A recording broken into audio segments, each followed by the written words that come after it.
Listen to me. I'm Ray the Hammer Miller, the only man in this room who can see the interdimensional vampires through the smog of the mainstream narrative. And I'm Will Sterling, the populist prince, still trying to figure out why the people who run this country seem to have a personal vendetta against every single person listening to this show right now. Josh Cohen here, looking at the spreadsheet of American decline and realizing that the math is finally starting to catch up with the feelings of the ruling class. And Diane Albright speaking, representing every mom in the suburbs who is currently staring at her grocery bill and wondering if the experts in D.C. have ever actually stepped foot inside a supermarket? We've got a packed show today, and we have to, because the world is moving at terminal velocity. That's right. Yesterday, we were talking about the beef price crisis and the State Department trying to play middleman between Israel and Iran. I mean, really? We're sending mediators to Iran? While they're literally funding a war against us? It's the distraction, Will. They want you looking at the beef while the real power play is happening in Beijing. Today, we are talking about Trump heading into the Dragon's Den, the $42,000 failure in New York schools, and the return of actual common sense to the State Department. Finally. Guys, what is going on here? Donald Trump is currently on a plane headed to Beijing. And I don't mean for a polite tea party.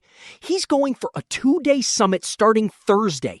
And the stakes are, well, they're literally life and death because of this war with Iran. The globalists are shaking, Will. They hate that he's doing this. Let's look at the actual composition of the delegation. He's not just bringing diplomats, he's bringing a phalanx of American industry. Elon Musk, Tim Cook, Kelly Ortberg from Boeing. It's a 17 CEO escort. Oh, I'm sure the bureaucrats at the State Department are just loving that.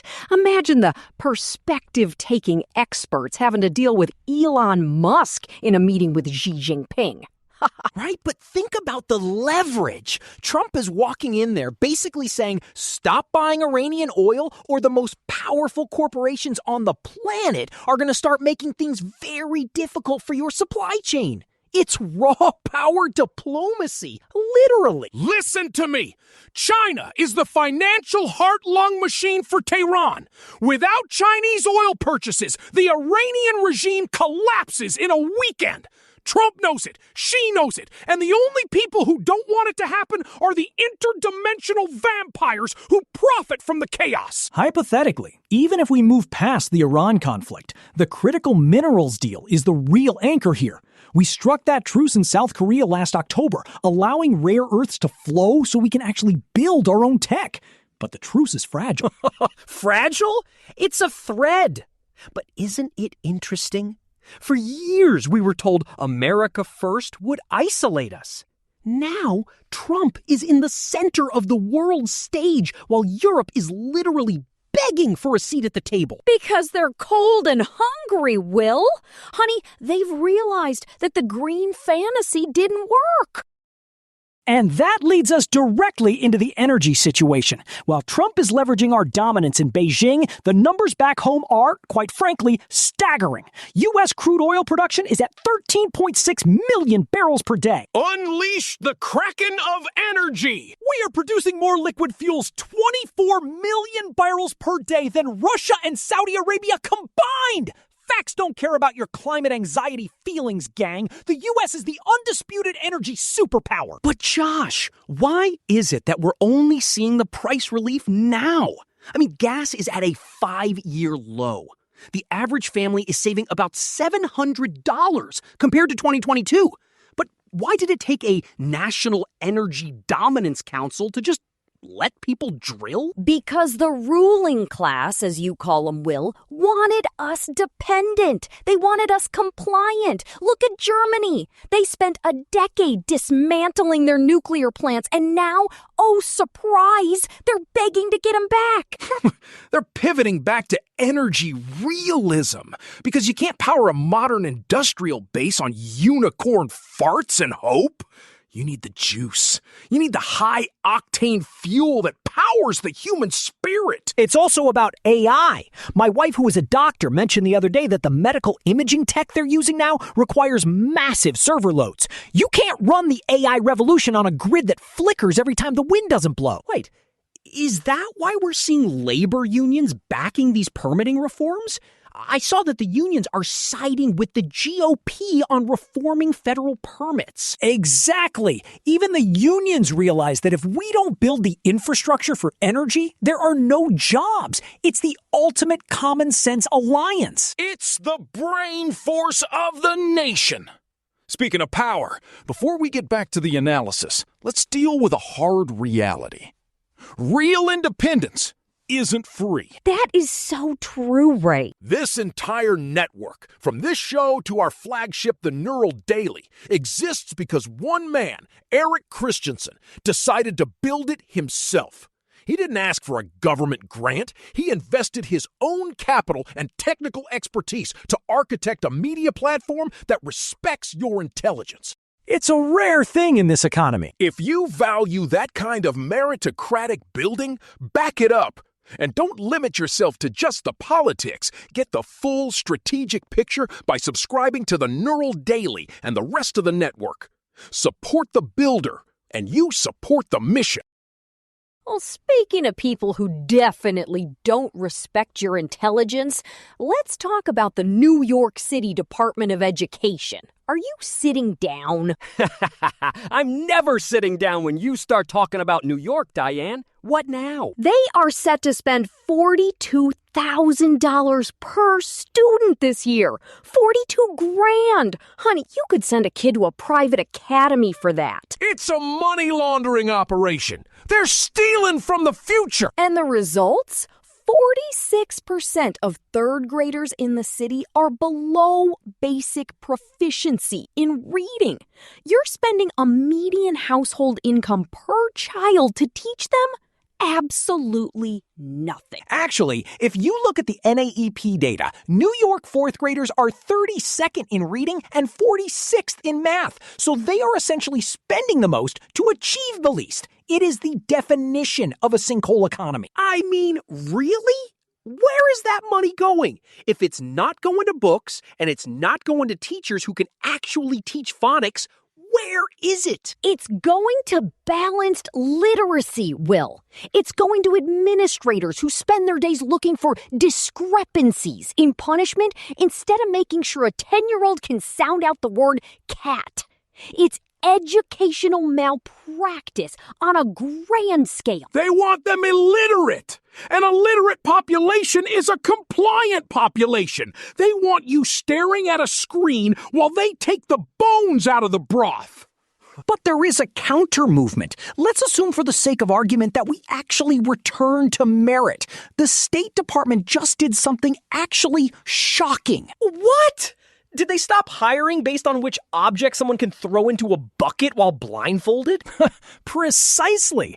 They've officially scrapped the woke onboarding. They replaced the perspective-taking seminars with a 6-week basic training program that includes, wait for it, required readings of the Federalist Papers. Yes! Get them reading John Quincy Adams. Get them thinking about the national interest instead of their own identity journey. I'm confused. You mean they're actually going to train diplomats to perform diplomacy? For America? America First foreign policy is being baked into the actual curriculum now. They're focusing on diplomatic tradecraft, public speaking, negotiation, economic statecraft. It's a return to the professional class instead of the activist class. It's about time. We've been sending people overseas who act like they're ashamed of the flag they're wearing on their lapel. Give me a break. You want to be a diplomat? You represent the greatest nation on earth. Act like it. I want to see these guys in Beijing with Trump. I want to see them walking into those meetings with the brain force of a founding father. Speaking of the State Department, how about this story out of California?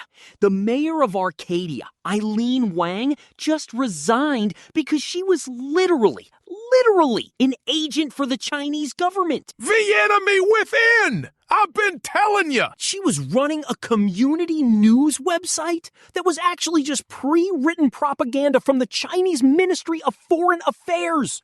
Her campaign treasurer was boasting to handlers in China that he orchestrated her win. This is the tactical reality of foreign influence. It's not just the globalists in some abstract room, Ray. It's local mayors in Southern California. It's the U.S. News Center website that looks like local journalism, but is actually a mouthpiece for the PRC. Oh, I'm just a local mayor. Don't mind me while I sell out my city to a communist regime. It's disgusting. And thank God the DOJ is finally starting to clear these people out. They are vampires, Diane, sucking the sovereignty out of our local governments. Well, the Supreme Court is providing some backup on the sovereignty front. They just cleared the path for Alabama to use its Republican-drawn map, 6-3 decision. Sotomayor was, of course, very upset about voter confusion. Confusion is the ruling class's favorite word for losing. Exactly. They're presuming the good faith of the state legislature. It's a massive win for election integrity as we head into the 2026 mid-decade cycle. It's the Integrity Army, Josh. Over 200,000 volunteers. We're watching the ballot boxes. We're watching the maps. The days of the midnight ballot drop are over. But let's look at the gut punch we all felt this morning. The CPI data just hit. 3.7% inflation. Gasoline up 50% since the Iran war started. And the national debt is going to hit $39 trillion next week. We are literally adding $1 trillion to the debt every few months. It is mathematically unsustainable. Listen to me. It's the hidden tax. They're devaluing your labor while you sleep. That's why you need to be in hard assets. That's why you need the tactical bone broth. Because you can't eat a digital dollar when the grid goes dark. Oh, please, Ray. I don't think the bone broth is going to stop the national debt from hitting $40 trillion. It keeps you sharp. It keeps you ready to fight. The only person who might be able to fight the inflation is Kevin Warsh. He's likely to be confirmed as the next Fed chair this week. He's a balance sheet reduction guy. He wants to actually stop the money printer. Imagine that. A guy at the Fed who doesn't want to print money? What a concept! It's the only way out. We have to neutralize the liquidity. But meanwhile, Pete Hegseth is at the Pentagon asking for a $1.5 trillion budget request. So we're trying to save money on one end while asking for a blank check for the war on the other. We need the military strength to finish the war so we can stop the spending. You have to win big so you can go home. Speaking of winning, or losing, did you guys see this AI security alert? This Mythos model from Anthropic? I saw that. They had to freeze it because the AI started autonomously finding vulnerabilities in every major operating system. Think about that. The AI was so good at hacking, its own creators got scared of it. And now Google says zero-day cyber attacks are happening at machine speed. Cyborgs! I told you! They're building a digital entity that doesn't need us. Ray, honey, I think it's just a very fast computer program. No, Ray's actually closer to the truth than usual here. This is why the administration is pivoting toward an AI oversight body. We wanted to build, baby, build. But if the models are capable of taking down the entire financial grid, we have a duty of care problem. I mean, really? We're at a point where the tech is moving faster than the people who make it? That sounds like a great plan for Western civilization. It's the nanosecond gap, Will. If the Chinese get an AI that can hack our grid before we get one that can defend it, it's over. Which is why small businesses are in trouble. 58% of small businesses have adopted AI, but they don't have the cybersecurity to defend against machine speed attacks. It's a techno-populist nightmare. It's just more stress for people who are already struggling. You can't even fly a plane without getting hit with junk fees anymore. Oh, did you see that? The court just vacated the junk fee ban. So the airlines get to keep hiding the costs. The Fifth Circuit ruled the DOT failed to follow procedure. So for your summer vacation, gang, assume the ticket price is at least 30% higher than what you see on the screen. Facts don't care about your travel budget. What is going on here? Every time we try to get a little bit of common sense in the system, a judge or a bureaucrat finds a procedural error to make sure we keep paying the ruling class tax. Folks, here's the reality check for Tuesday, May 12th. We're watching a $39 trillion debt wall approach while the ruling class in NYC spends $42,000 per child to produce literacy rates that would have been a national scandal in 1950. The math doesn't work, and the experts don't care because it's not their money, it's yours. I mean, think about it. We're heading into a summit with China while our own mayors are on the payroll for Beijing. They really do hate you, don't they? They hate the fact that you're even listening to this show right now. But we are winning. We have the brain force. We have the energy dominance. The vampires are being smoked out into the light. Get your bone broth and stay in the fight. And keep your eye on your school board, moms. If they can't teach a child to read for $40,000, it's time to take the keys back. I'll go discuss the procedural requirements of dinner with my wife, who was a doctor.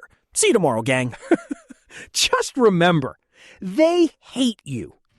But we're here. Globalists, beware! The hammer is coming.